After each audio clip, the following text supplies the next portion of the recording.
బా ఎగ్జామ్స్ దగ్గర పడ్డాయి. బయట చూస్తే అందులో ఎక్కువగా ఉన్నాయి. ఏసీ కొనాలి. డాడీ ఏమంటున్నారా? వినిపించట్లేదు. అదే డాడీ ఏసీ తీసుకుందాం. అదేనా, ఇన్వర్టర్ మోడల్ తీసుకుందామా నాన్ ఇన్వర్టర్ మోడల్ తీసుకుందామరా? అయితే ఇన్వర్టర్ మోడల్ అయితే కరెక్ట్ డాడీ. బ్యాటరీ మ్యాన్ వస్తుంది. అలాగైతే శేఖర్ అనే దగ్గరికి వెళ్దా, మంచి సజెషన్ ఇస్తాడు. సరే డాడీ. తమ్ముడు ఏం లేదండి, ఆ డాడీ ఏమో ఏసీ తీసుకుందామని పంపించారు. నేను చిన్న కన్ఫ్యూజన్ లో ఉన్నాను. ఏసీ తీసుకోవాల్సి అదే ఉందండి, ఏసీలో రెండు రకాలు ఉంటాయి. నాన్ ఇన్వర్టర్ మోడల్ ఉంటాయి, ఇన్వర్టర్ మోడల్ ఉంటాయి. నాన్ ఇన్వర్టర్ అనుకో మీకు గంట అంతా కూల్ అయ్యాక టెంపరేచర్ ఆఫ్ అయిపో, మళ్ళీ టెంపరేచర్ పెరిగాక మళ్ళీ ఆన్ అయిన అవుతుంది. మీకు ఆఫ్ ఆన్ అవడం వల్ల ఇది ఏమవుతుందంటే ఎలక్ట్రిసిటీ కూడా పెరిగింది. అదే మనం ఇన్వర్టర్ మోడల్ అనుకో మీకు ఏం లేదు, టెంపరేచర్ బట్టి ఆటోమేటిక్గా కంట్రోల్ అవుతుంటాము.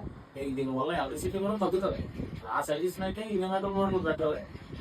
ఇన్వర్టర్ మోడల్ ఏసీ అంటే ఇన్వర్టర్ కాదు, ఇన్వర్టర్ లో వర్క్ అయ్యేది కాదు కదా. మీకు కూడా ఎలా సజెషన్స్ కావాలంటే శాఖ హోమ్ సొల్యూషన్ ఫాలో అవ్వాలి. Follow up more videos. Thank you guys.